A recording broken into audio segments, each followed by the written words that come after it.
Assalamualaikum warahmatullahi wabarakatuh. Selamat pagi anak-anak. Hari ini kita masuk materi pelajaran fikih. Masih sekitar melanjutkan materi minggu semalam, yaitu tentang sholat. Ini gambarnya. Materi tentang minggu semalam yaitu sholat. Kamu sudah mengetahui apa itu sholat, kemudian apa saja syarat seseorang bisa melaksanakan sholat, kemudian hal-hal apa saja yang membatalkan sholat. Itu minggu semalam sudah catat, dan minggu ini kita lanjut tentang sholat juga, masih sekitar sholat, dimana kita bahas tentang rukun sholat. Rukun sholat ada 13. Yang pertama itu niat. Niat itu artinya menyengaja di dalam hati untuk melakukan sholat. Contoh niat itu seperti sholat zuhur. Niatnya usolli fardhu zuhri arba'a raka'atin adaan lillahi ta'ala. Jadi tidak lagi pakai mustaqbilan, dia langsung usolli fardhu zuhri arba'a raka'atin adaan lillahi ta'ala. Nah, kemudian rukun sholat yang kedua yaitu berdiri. Berdiri bagi yang mampu. Nah, kalau dia tidak mampu atau sudah tua, tidak sanggup lama berdiri, boleh duduk. Kemudian kalaupun duduk tidak sanggup, boleh berbaring. Kemudian yang ketiga rukun sholat yaitu takbiratul ihram. Takbiratul ihram itu seperti apa lafaznya? Allahu Akbar. Nah, inilah yang dikatakan takbiratul ihram. Kemudian rukun sholat yang keempat membaca surah Al-Fatihah. Nah, dalam sholat itu surah Al-Fatihah wajib dibaca. Apabila tidak dibaca maka rukun sholatnya batal. Kemudian yang kelima, setelah baca surah Al-Fatihah, rukun sholat yang kelima yaitu ruku dengan tumak nina. Arti ruku dengan tumak nina. Tumak nina ini dengan sebenarnya. Apa bacaan ruku? Subhana rabbiyal azimi wa bihamdi. Itulah bacaan ruku.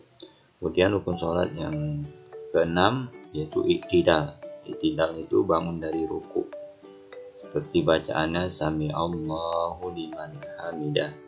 Itu adalah bacaan iktidal, bangun dari ruku kemudian berdiri tegak. Baik, kita lanjut.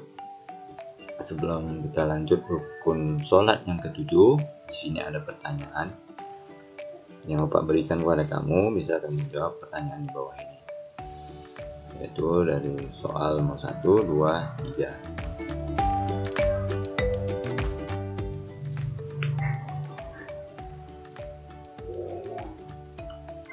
Baik, kita lanjut rukun sholat yang ketujuh yaitu sujud.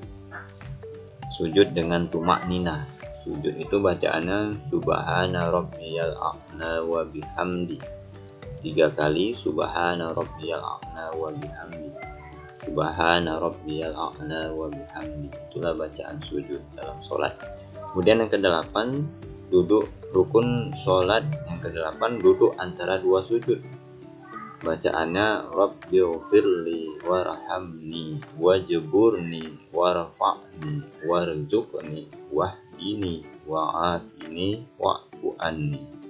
Itu bacaan duduk antara 2 sujud. Kemudian rukun sholat selanjutnya yang ke-9 duduk tasyahud akhir. Duduk tasyahud akhir yaitu duduk terakhir dalam sholat. Kemudian rukun sholat yang ke-10 membaca tasyahud akhir. Seperti bacaan tasyahud akhir itu apa? At-tahiyatul mubarakatus sholawatut thayyibatu lillah. Assalamu alaika ayyuhan nabiyyu wa rahmatullahi wa barakatuh. Assalamu alaina wa ala ibadillahi sholihin. Ashhadu an la ilaha illallah wa ashhadu anna Muhammadar Rasulullah. Allahumma salli ala sayyidina Muhammad. Itu kalau waktu rakaat kedua sampai di situ, kemudian Allahu Akbar berdiri tegak. Tapi kalau tasyahud akhir dia lanjut sampai bacaannya fil alamina innaka hamidum majid. Itulah bacaan tasyahud akhir. Kalau tasyahud awal dia sampai tadi Sayyidina Muhammad kemudian berdiri. Kalau tasyahud akhir dia sampai habis bacaannya innaka hamidum majid. Baik, kita lanjut yang ke-11, rukun sholat yang ke-11 yaitu membaca selawat pada Nabi. Dalam tasyahud akhir itu sudah termasuk dalam selawat Nabi, yaitu Allahumma sholli ala Sayyidina Muhammad wa ala ali Sayyidina Muhammad. Kemudian rukun sholat yang ke-12 yaitu mengucapkan salam. Setelah fil alamina innaka hamidum majid, maka wajib rukun sholat yang ke-12 mengucapkan salam yang bunyinya Assalamualaikum warahmatullahi wabarakatuh. Ke kanan dulu, kemudian ke kiri juga sama bacaannya Assalamualaikum warahmatullahi wabarakatuh. Nah, setelah salam kita masuk rukun sholat selanjutnya yang ke-13, yang terakhir. Rukun sholat yang ke-13 yaitu tertib. Tertib itu artinya berturut, nggak boleh loncat-loncat. Jadi rukun sholat itu mulai dari pertama kita lihat tadi niat, ya kan? Kemudian takbiratul ihram dan seterusnya itu yang dikatakan berturut. Nggak boleh niat kemudian ruku, kemudian tasyahud akhir, kemudian baru sujud. Nah, itu tak boleh. Itu namanya tidak berurut. Makanya rukun sholat yang ke-13 tertib. Tertib itu berturut menurut peraturan yang sudah ditentukan. Inilah dia mengenai rukun sholat yang kita bahas hari ini. Saya harap kamu bisa mempraktikkan sholat sehari-hari, terutama sholat 5 waktu, baik di rumah maupun di mana saja. Jangan lupa sholat 5 waktu itu sangat penting, karena ketika kita meninggal nanti, yang pertama kali ditanya yaitu sholat. Jika sholat kita baik, maka baiklah semua amal kita. Kalau sholat kita tidak baik, maka belum tentu amal kita semua itu baik. Jadi sholatlah menentukan hidup ini.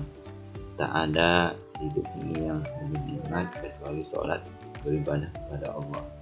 Jadi Pak sarankan anak bapak di rumah rajin sholat 5 waktu, jangan lagi tidak sholat atau bolong-bolong. Karena orang Islam itu wajib dia beribadah kepada Allah. Kapan sholat itu berakhir? Berakhir sholat itu hingga akhir hayat hidup kita. Jadi sholat itu penting bagi setiap orang, terutama bagi setiap muslim. Kali ini pembelajaran hari ini, selamat belajar dan jangan lupa selalu berdoa sebelum belajar dan rajin sholat, kita beribadah pada Allah Subhanahu wa taala. Assalamualaikum warahmatullahi wabarakatuh.